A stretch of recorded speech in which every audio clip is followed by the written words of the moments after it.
ଆଉ ମାତ୍ର ଦିନ କେଇଟା ପରେ ଭଉଣୀର ବାହାଘର। ଘରେ ବିଧବା ମାଟିଏ। ବାପା ଛାଡ଼ି ଯାଇଥିବା ଅନେକ କାମ ତାକୁ ପୂରଣ କରିବାକୁ ହେବ। ଭଲା ସାହା ହେବାକୁ କିଏ ଯେ? ଏ ଦବାନବା ଦୁନିଆରେ ସମସ୍ତଙ୍କର ମୁହଁତୋଡ଼ ଜବାବ। ପରିସ୍ଥିତି ହିଁ ସେମିତିକା କି ତୁଟା ଆମ ଭଲ ମନ୍ଦରେ ଆସିନୁ, ତୋ ଭଲ ମନ୍ଦକୁ କିଏ ଆଞ୍ଚେ? ଭଉଣୀଟି ଦେଖେ ଭାଇ ତାର କବାଟ କଣରେ ଗୁମୁରି ଗୁମୁରି କାନ୍ଦେ। ଧାର କରଜ ହଉ ପଛେ ମୂଲ ଲାଗି ସବୁ ସୁଝିବି, ହେଲେ ଭଲ ପାତ୍ରଟିଏ ମିଳିଛି ସାନ୍ତେ। ହାତକୁ ଦି ହାତ କରିଦେଲେ କଥା ଯାଇ। ସଞ୍ଜ ବୁଡ଼େ ବସିକି ଏମିତି ଭାବୁଥାଏ ବିଜୟ।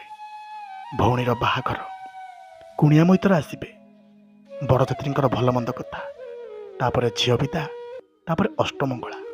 ଏମିତି ଅନେକ କାମ ଅଛି। ପାଖରେ ଆହାପଦେ କହିବାକୁ କେହି ନାହିଁ। ଭାବିଲା ବେଳକୁ କାମ ଗୁଡ଼ାକ ଯେମିତି ସମୁଦ୍ର ପରିକା ଠିଆ ହୋଇଥାଏ। ଏ ବାଲିଗରଡ଼ା ପରିକା ମଣିଷଟା କରିବ ଯେ କ'ଣ? ଆହୁରି ମନେ ପଡ଼ୁଥାଏ, ଯଦି ଆଜି ବାପା ଥାନ୍ତେ ନା, ସବୁ କାମକୁ ତୁଲେଇ ନିଅନ୍ତେ। ଦୈବ ତାଙ୍କୁ ବି ଛଡ଼େଇ ନେଲା। ମନ ଦୁଃଖରେ ଭୋ ଭୋ ହୋଇ କାନ୍ଦୁଥାଏ।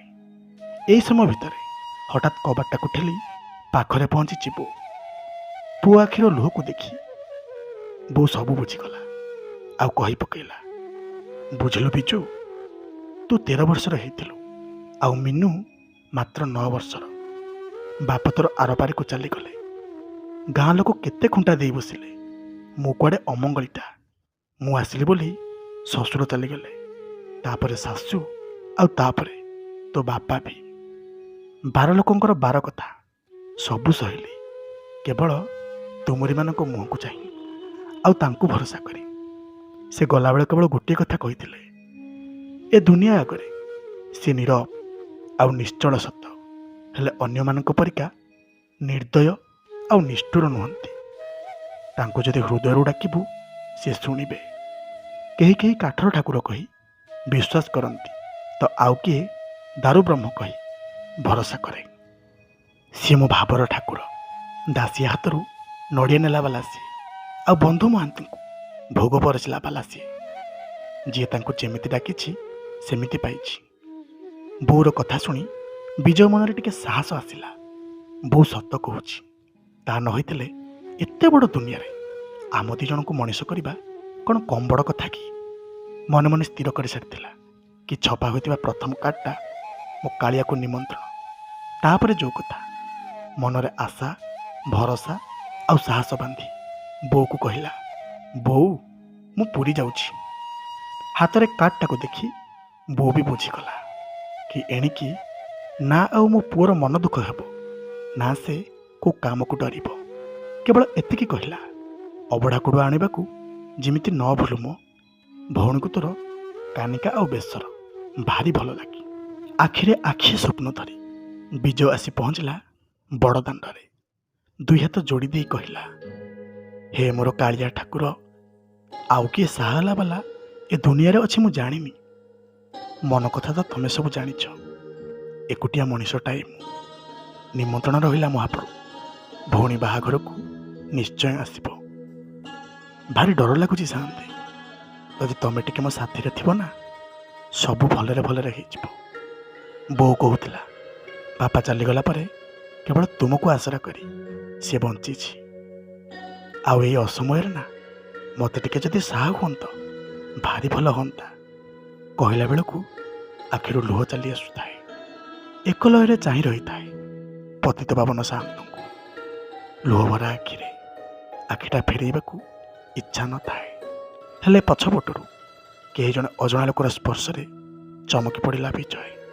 ଆରେ ଏ କ'ଣ? ସବୁ କଥା ଏ ବାହାରେ ବାହାରେ କହିଦେବୁ, ଭିତରକୁ ଯିବୁନି କି? ସେ ପରା ଅନାଇ ବସିଛି। ବିଜୟକୁ ଟିକେ ସରମ ଲାଗିଲା। ବୋଧେ ଠାକୁରଙ୍କୁ ଗୁହାରି କରୁଥିବା ସବୁତକ କଥାକୁ ଏଇ ଗୋସେଇଁ ଲୁଚି ଲୁଚି ଶୁଣିଦେଲେ। ହେଲେ ଗୋସେଇଁ ଜଣକ ସେମିତି ଜମା ନୁହନ୍ତି। ହାତରେ ଲୁହ ପୋଛି ଦେଇ କହିଲେ, ଭରସା କରି ଆସିଛୁ ପରା, କେବେ ସେ ଭରସା ତୁଟେଇବନି ମ। ଯା, ଭିତରକୁ ଯା। ଗୋସେଇଙ୍କର ଏଇ କେଇପଦ କଥା ଭାରି ଭଲ ଲାଗିଲା। ଏଥର ଲୁହ ପୋଛି ଦେଇ ଶ୍ରୀମନ୍ଦିର ଭିତରକୁ ଗଲା ବିଜୟ। ଠାକୁରଙ୍କ ସାମ୍ନାରେ କ'ଣ ଯେ ଗୁଣୁଗୁଣୁ ହେଇ କହିଲା, କାନକୁ ଦିକାନ ହେଲାନି କଥାଟା। କେବଳ ସେ ଜାଣେ, ଆଉ ମୋ କାଳିଆ ଜାଣେ। ନିମନ୍ତ୍ରଣ କାର୍ଡ଼ଟାକୁ ଦେଇ ଅବଢ଼ା ହାଟରେ ଅବଢ଼ା ଖାଇଲା। ବୋଉ ଆଉ ଭଉଣୀଙ୍କ ପାଇଁ କିଛି ଅବଢ଼ା ଆଣି ଘର ମୁହାଁଗଲା। ହେଲେ ମନ ଭିତରେ କେବଳ ଗୋଟିଏ ମାତ୍ର ପ୍ରଶ୍ନ ଉଙ୍କି ମାରୁଥାଏ, ସତରେ କ'ଣ ମୋ କାଳିଆ ମୋ ଭଉଣୀ ବାହାଘରକୁ ଆସିବ ଆଉ ମୋତେ ସାହା ହେବ?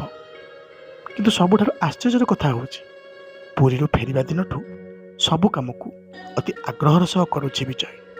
ନା ଡରୁଛି ନା ଚିନ୍ତା କରୁଛି। ବୋଉ ବି ମଝିରେ ମଝିରେ ମୁରୁକି ହସୁଛି କି ମୋ କାଳିଆ ମୋ ପୁଅର ମନରୁ ନା ଡରଟାକୁ କୁଆଡ଼େ ଉଡ଼େଇ ଦେଇଛି, ତାକୁ ସାହା ହେଇଛି। ସବୁ କାମ ଭଲରେ ଭଲରେ ଚାଲିଥାଏ। ଚାହୁଁ ଚାହୁଁ ଭଉଣୀର ବାହାଘର ଦିନ ବି ପହଞ୍ଚିଗଲା ଆସିକି। ଏଥର ମାଆର ଆଖିରେ ଆଖିଏ ଲୁହ। ଝିଅ ଆଜି ପର ଘରକୁ ଚାଲିଯିବ, ସବୁଦିନ ପାଇଁ ଛାଡ଼ିକି। ପିଲାଦିନର କଥାକୁ ମନେ ପକାଇ ଭୋ ଭୋ ହୋଇ କାନ୍ଦୁଥାଏ। ମାଉସୀଟିଏ ପାଖରେ ପହଞ୍ଚି କହିଲା, ଆଲୋ, କାନ୍ଦିଲେ କ'ଣ ହବ ଯେ? ଜାଣିଛୁ ତ ଝିଅର ଜନ୍ମ ପର ଘରକୁ।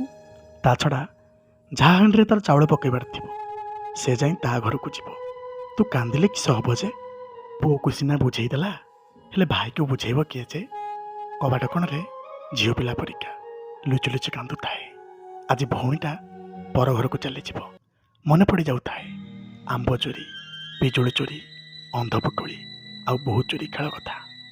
ସତରେ ଭାଇ ଭଉଣୀର ଭଲ ପାଇବା ଦୁନିଆରେ ବୋଧେ ବିରଳ। ଯେତେ କହିଲେ ବି ଭାଇର ମନଟା ସେଦିନ ବୁଝିଲାନି। ଚାହୁଁ ଚାହୁଁ ବରଯାତ୍ରୀ ଆସିବା ଉପରେ। ରୋଷେଇବାସ ସବୁ ସରିଥାଏ। ତାଙ୍କ ପାଖରେ ଦବା ନେବା କରିବା ପାଇଁ ଲୋକ କେହି ନଥାନ୍ତି। ସେଇଟା ହିଁ ସବୁଠାରୁ ବଡ଼ ଦୁଃଖ ଥିଲା ସେଦିନ। ଭାଇଟିଏ ଭାବିଥିଲା ଭଉଣୀର ବାହାଘର ଯେମିତି ଭଲରେ ଭଲରେ ହେବ। ତା ଛଡ଼ା ବରଯାତ୍ରୀମାନେ ସେ ତ ବୁଝିବେନି ନା। ଖାଇବା ପିଇବାରେ ଯଦି ଟିକେ ବି ଅସୁବିଧା ହୁଏ ଗାଳିମନ୍ଦ କରିବେ। ବେଳେବେଳେ ଏମିତି ଦେଖାଦିଏ ବାହାଘର ବି ଭାଙ୍ଗିଯାଏ। ସେମାନଙ୍କର ହାତ ଗୋଡ଼ ବି ଧରିବାକୁ ପଡ଼େ।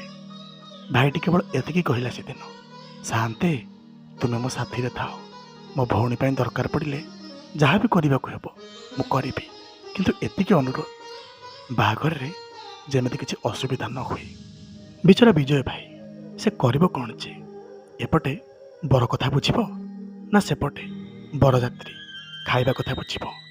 ବିଧବା ମାଆଟା କେତେ ନେହୁରା ହେଇଛି ସେଦିନ ସାଇ ପଡ଼ିଶାଙ୍କ ଆଗରେ। କାମ ଟିକେ ତୁଲେଇ ନିଅ ବୋଲି ସମସ୍ତେ କିନ୍ତୁ ହସି ହସି ଚାହିଁ ରହିଥାନ୍ତି।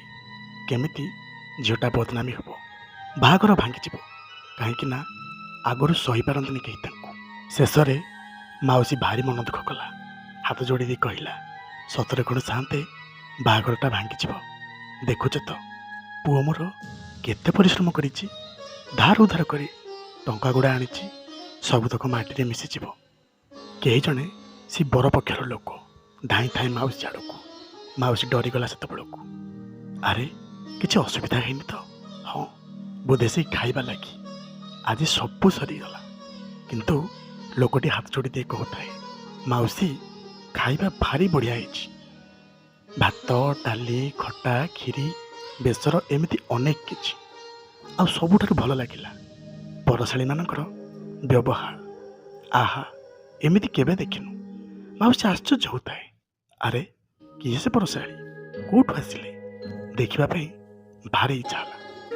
ମାଉସୀ ଯେତେବେଳେ ଧାଇଁ ଯାଏ ସେଇ ରୋଷେଇ ଘର ଆଡ଼କୁ, ତାର ବି ସେଦିନ ଆଖି ଲାଗିଗଲା।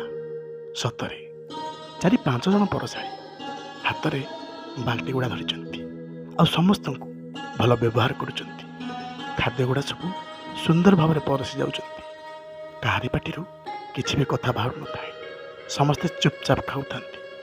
ଯେତେବେଳେ ଯାହାର ଦରକାର ଧାଇଁ ଯାଇ ଦେଉଥାନ୍ତି। ମାଉସୀକୁ ଭାରି ଖୁସି ଲାଗିଲା। ମନ ଭିତରେ ପ୍ରଶ୍ନ ଟିକେ ଆସିଲା, ଏମାନେ କିଏ? ନା ଏମାନଙ୍କୁ ନିମନ୍ତ୍ରଣ କରିଛି, ନା ଏମାନେ ଏଇ ଗାଁ ଲୋକ? ଯାହା ବି ହଉ କାମଟା ସରିଯାଉ, ସେମାନଙ୍କ କଥା ବୁଝିବି। ପାଖକୁ ଥରେ ଦୁଇଥର ଦୌଡ଼ି ଯାଇଛି ସତ।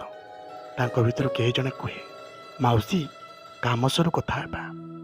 ଯାହା ବି ହଉ ଭଲରେ ଭଲରେ ଖାଇ ପିଇ ଚାଲିଗଲେ ସମସ୍ତେ। ଏଣିକି ଝିଅ ବି ତା କଥା। ବୋଉ ସେଦିନ ବହେ କାନ୍ଦିଲା। ଭାଇ ବି ଭଉଣୀକୁ ଧରି ବହେ କାନ୍ଦିଲା। କରାଯିବ କ'ଣ ଯେ? ବିଧିର ବିଧାନ।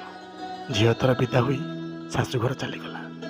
ସେତେବେଳକୁ ଯାଇ ମନେ ପଡ଼ିଲା ମାଉସୀର, ବୁଝିଲୁ ବିଜୁ, ତୁ ଡାକିଥିବା 4-5 ଜଣ ପିଲା ଭାରି ଭଲ। ସବୁ କାମକୁ ତୁଲେଇ ନେଲେ। ହଁ ଲୋ ବୋଉ, ମୁଁ ପୁରାପୁରି ଭୁଲି ଯାଇଥିଲି ସେମାନଙ୍କ କଥା। କିଏ ସେମାନେ? କାହାନ୍ତି? କୋଉ ସାଙ୍ଗ ମୋର ଯେ? ଜାଣିଛୁ ବୋଉ, କେଡ଼େ ବଡ଼ ଚିନ୍ତାରେ ଥିଲି। କେମିତି ବରଯାତ୍ରୀମାନେ ଭଲରେ ଭଲରେ ଖାଇକି ଚାଲିଯିବେ। ଯାହା ହଉ କେହି କିଛି ବି କହିନାହାନ୍ତି। ସମସ୍ତେ ଭଲ କହିଲେ।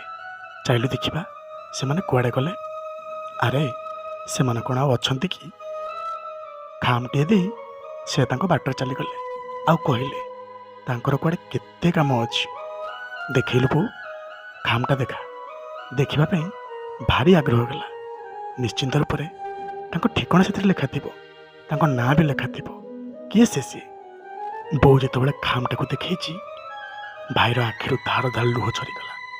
ଦେହଟା ଶୀତେଇ ଆସିଲା। ପାଦ ତଳୁ ମାଟି ଖସିଯିବା ପରିକା ଆଶ୍ଚର୍ଯ୍ୟର ସହ ଚାହିଁ ରହିଥାଏ।